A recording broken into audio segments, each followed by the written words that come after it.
ಘಟನೆ ಏನು ಕಾರಣಕ್ಕೋಸ್ಕರ ಹಲ್ಲೆ ಮಾಡಿದ್ರು ಮತ್ತು ಎಷ್ಟು ಕಾಲದಿಂದ ನಿರಂತರವಾಗಿ ಹಲ್ಲೆ ಮಾಡ್ತಾರೆ? ಈಗ ನಮ್ಮ ಮದುವೆ ಆಗಿ 2024ರಲ್ಲಿ ಮದುವೆ ಆಗಿದೆ. ಈಗ 10-11 ವರ್ಷ ರನ್ನಿಂಗ್ ನಡೀತಾ ಇದೆ.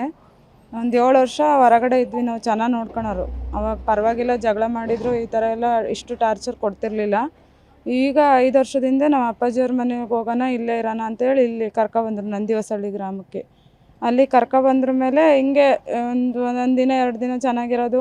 ಅವ್ರ ಅಪ್ಪ ಅವ್ರ ಅಣ್ಣ ಹೇಳೋದು, ಅವ್ರ ಮನೆಯಿಂದ ಏನು ತಂದಿದ್ದಾಳೆ, ಆಸ್ತಿ ತಂದಿದ್ದಾಳ, ಅಕ್ಕಿಗೆ ಯಾಕೆ ಜಾಗ ಕೊಡಬೇಕು, ಅಕ್ಕಿಗೆ ಯಾಕೆ ಸೈಟ್ ಕೊಡಬೇಕು, ಅಕ್ಕಿಗೆ ಯಾಕೆ ಆಸ್ತಿ ಕೊಡಬೇಕು, ಇಷ್ಟಪಟ್ಟು ಮದುವೆ ಆಗಿರೋದು, ಓಡಿಸು, ಬೇರೆ ಮದುವೆ ಮಾಡ್ತೀನಿ ನಾನು ನಿನಗೆ, ಹೆಣ್ಮಕ್ಳು ಬರೀ 2 ಹೆಣ್ಮಕ್ಳು ಇದ್ದಾವೆ ಅಂತ ತುಂಬ ಟಾರ್ಚರ್ ಮಾಡ್ತಾರೆ ಸರ್. ನನಗೆ ಇನ್ನೂ ಆಪ್ರೇಷನ್ ಕೂಡ ಮಾಡಿಸಿಲ್ಲ ಅವರು.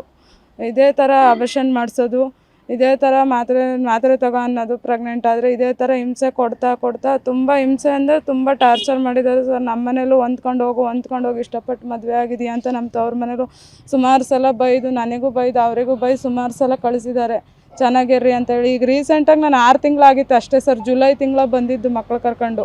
ಅಲ್ಲೇ ನಮ್ಮ ಅಪ್ಪಾಜಿಯವ್ರ ಊರಲ್ಲಿ 1 ತಿಂಗಳು ಸ್ಕೂಲಿಗೆ ಹಾಕಿದ್ದೆ. TC ಕೊಡಿಸ್ಲಿಲ್ಲ ಸರ್, ಇವ್ರು TC ಕೊಡಿಸಲ್ಲ ನಾನು ಅಂತ ಅಟಕ್ ಬಿದ್ದರು. ಮತ್ತು ಮಕ್ಕಳು ವಿದ್ಯಾಭ್ಯಾಸ ಹಾಳಾಗುತ್ತೆ ಅನ್ನೋ ಒಂದು ಕಾರಣಕ್ಕೆ ಏನೋ ಹೊಂದ್ಕೊಂಡು ಹೋಗೋಣ ಅಂತ ಬಂದೆ ಸರ್. 1-2 ತಿಂಗಳು ಚೆನ್ನಾಗಿ ಇಟ್ಕೊಂಡ್ರು.